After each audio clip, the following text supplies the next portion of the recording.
Dhawintan balaaran lagu sameeyay magaalada London hogaamiyaha xisbiga midnimada iyo dimuqraadiyadda Soomaaliyeed ee Salaad Cali Jelle ayaa ku soo beegmaysa xilli maalmihii la soo dhaafay booqasho gaaban oo ku joogay waddanka Ingiriiska. Salaad Cali Jelle intuu ku sugnaa magaalada London iyo waliba guud ahaan waddanka Ingiriiska ayaa wuxuu booqasho gaaban oo ku kala bixiyay sidoo kale la kulmay qaar ka mid ah jaaliyadda Soomaaliyeed ee ku nool waddankan Ingiriiska isagoona inta badan ka dhaadhicinayay muhiimadda ay leedahay nabadda iyo waliba sidoo kale in bulshada oo ka dhaadhiciyo fikirka uu taagan yahay xisbiga midnimada iyo dimuqraadiyadda Soomaaliyeed. Marti sharaftii kala duwanaa ee mikrofoonka xafladda ka hadlay ayaa dhammaantood hambalyo iyo waliba bogaadin u diray mudane Salaad Cali Jelle ayagoona ku tilmaamay in Salaad uu yahay shakhsi inta badan la gaban fikirkiisa ayagoona intaasi raaciyay inuu yahay shakhsi u taagan midnimada iyo waliba nabadda ummadda Soomaaliyeed waa sida hadalka u dhigeen Soomaalinimadiisa dawlad jaceelkiisa iyo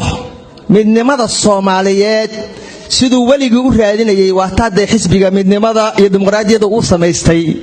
waa xisbiga kaliya ee saxa ah ee reer banaadir ay ku kalsoon yihiin ayna ugu amaanayaan inay leeyihiin waa xisbiga kaliya. Salaad Cali Jelle anigu waxaan ku iraada garan maayo farxad daraadeed anigu miidiyahan kala socdaa waxay dhahaan cuntada markay soo galaan Ingiriisku this eating is my favorite aniga Salaad Cali Jelle faaniskayga oo favorite-kayga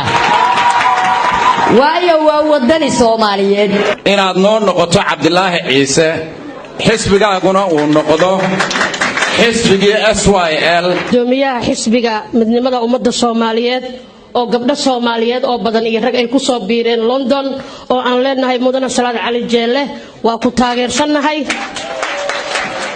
gabdhaha Soomaaliyeed caawa waxay diyaar u yihiin inay xisbigaada ay si buuxda ay ugu soo biiraan runtii Salaad iyo aniga waa soo wada shaqeynay aqoon fiican waa isu leenahay nin aad iyo aad u sharaf badan oo xishood badan active ah oo xaqiiqdii waxtar waaye mikrofoonka lagu soo dhaweeyay mudane Salaad Cali Jelle hogaamiyaha xisbiga midnimada iyo dimuqraadiyadda Soomaaliyeed ayaa markii hore hambalyo u diray soo dhaweyntiisa ku aadan ee jaaliyadda Soomaaliyeed ee waddankan Ingiriiska. aad ayaan mar labaad iyo mar saddexaad idinkugu mahad celinayaa ilaahay ayaana ma taqaanaa inuu idin karaameeyo oo uu ajir idinka siiyo oo waxaad rabtiin ilaahay idin siiyana rabbiga macbuudka aan idinkaga barya anigana. dhanka kalena Salaad Cali Jelle ayaa ka warbixiyay xisbigiisa waxyaabaha uu taagan yahay waliba qodobada oo hiigsanayo haddii uu ku guuleysto doorashada la filayo inay ka dhacdo Soomaaliya. xisbigu wuxuu leeyahay aragti si cad u qeexan taasoo muujinaysa himilada mabaadi'da iyo qayimka uu hiigsanayo maxaa yeelay waxaan sharaf rabin horay loo dileen ma ogtahay oo aan meelay u socdaan oo karaamo leh aysan jirin dhisidda hay-adaha amniga sida asluubta booliiska militariga iyo nabad sugidda si loo xaqiijiyo xasilooni buuxda badbaadinta iyo wadajirka shacabka Soomaaliyeed hubinta sinaanta muwaadiniinta dhammaan lab iyo dhidig iyadoo laga hortegayo wax walba oo midabta koor ah ee ku salaysan jinsi haybsooc iyo maqaam siyaasadeed intaba xisbigu ma ogolaanayo.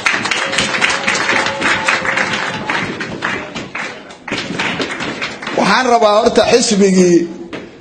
maadaama aan idin keenoon rabo inaan idinkaga tagoon idin dhiibo ilaa xisbiyaan dadweynuhu lahayn meel gaari ma maxaa yeelay codaa loo baahaa marka haddaan la idin dhiibin marka xisbigu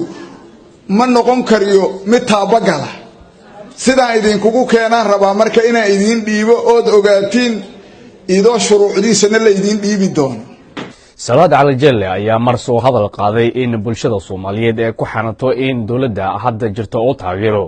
isagoona arrimahaasi ka hadlaya ayaa wuxuu yidhi waxyaabaha aan annagu ku taageerayno dowladda waxaa ka mid a haddii xisbiga isbaaro loo dhigto oo qabiil feen laga dayo feen waa taqaaniin hilib waa feenatee ilaan qabiilkii waa lagu soo dhinta laakiin wiili dadaa ku dhahaa feenaa ku dhima war feenu kuma dhinee yaan lagu ag dhimanina annagaa dhahow hayn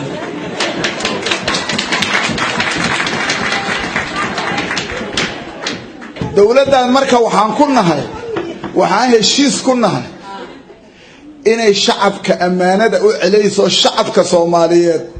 2021 markii la gaaro ay doorayaan hogaankooda. Cabdirashiid Maxamed Nuur Cabdirashkiin, Universal TV, London.